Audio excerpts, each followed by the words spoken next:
Hey everyone, it's Eugene again, and here are 5 things you need to know before going to watch the latest DC comic film, The Suicide Squad. Number 1, it is a standalone film. Now don't let the title and/or characters fool you now. This film is neither a sequel nor a reboot. In the words of its writer and director, this film, it's its own thing completely. The narrative doesn't directly correlate or pick up from the events of the 2016 film. But also the film isn't replacing any of its recurring characters such as Harley Quinn, Captain Boomerang, Rick Flag, and Amanda Waller.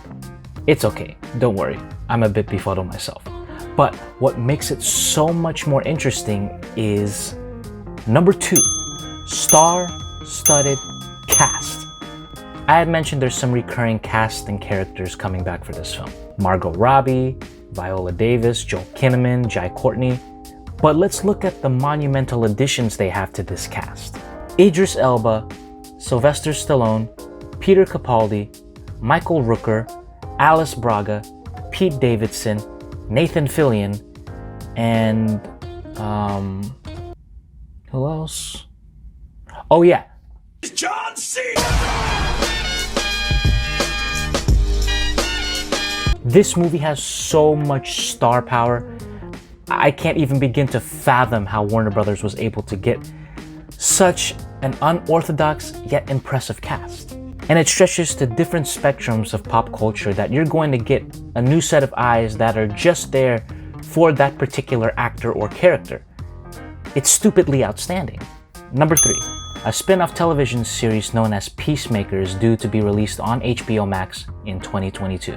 One of the new characters being highlighted for this film and in DC film overall is Christopher Smith, aka Peacemaker, played by Mr. Invisibility himself, John Cena. Being described as a douchey Captain America, like we haven't seen that before, Peacemaker looks like he's due for a big push almost eerily similar to the actor/wrestler that's portraying him. Due to be released in 2022, Peacemaker will highlight the brand new DC comic character and it will be released on HBO Max. So this must immediately flag us that the fate of this character has already been determined. Or is it? Who knows? Either way, I'm super stoked to see this character and what we can see from here on out. Number 4, don't get too attached. While the fate of Peacemaker already may or may not have been decided, that's not to say the rest of the characters are safe. If you see the promotional posters of this film highlighting all the rambunctious, rebellious rejects, then you'll also notice the taglines on each of them saying, "Don't get too attached." Now, I don't know about you, but seeing that tagline for me automatically says one thing.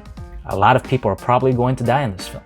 If that's the case, then yes, you've been warned. Don't get too attached to these characters as this film promises mayhem and violence, thus possibly resulting in some of the characters that you're anticipating biting the dust sooner than you expect. Number 5, The Suicide Squad was written and directed by James Gunn just after he was let go by Disney. If you've watched films such as Slither and just as recently the Guardians of the Galaxy films, then you should know who this name and face is. This is James Gunn. And in 2018, James Gunn was dismissed by Disney after decade-old controversial tweets resurfaced by conspiracy theorists. The resurfacing of these tweets caused Disney to force their hand and sever ties and relationships with the director, just as he was beginning production for Guardians of the Galaxy Volume 3. James Gunn immediately issued out a statement after his release expressing remorse for his wrongdoings and understanding of Disney's business decision. As soon as the news made rounds, almost all of Hollywood and the public stood up and defended James Gunn, one of which was Warner Brothers, as they immediately nabbed the director and gave him basically free reins to do whatever DC comic property that he had the desire to do. There were talks of him being pitched for a Superman film, but ultimately Gunn decided to go with Suicide Squad. In 2019, James Gunn was officially brought on board by Warner Brothers and DC Comics to do the Suicide Squad. And almost immediately after that, James Gunn was rehired by Disney and Marvel Studios to continue and complete Guardians of the Galaxy Volume 3, due to a massive amount of support and uproar from Hollywood and the public to hire him back. So it's fair to say, James Gunn is winning. And those are 5 things you need to know before you go out to watch Suicide Squad. Suicide Squad drops both in theaters and HBO Max August 6, 2021. So I hope you guys are ready just as much as I am to watch this film, because I am ready to watch this film.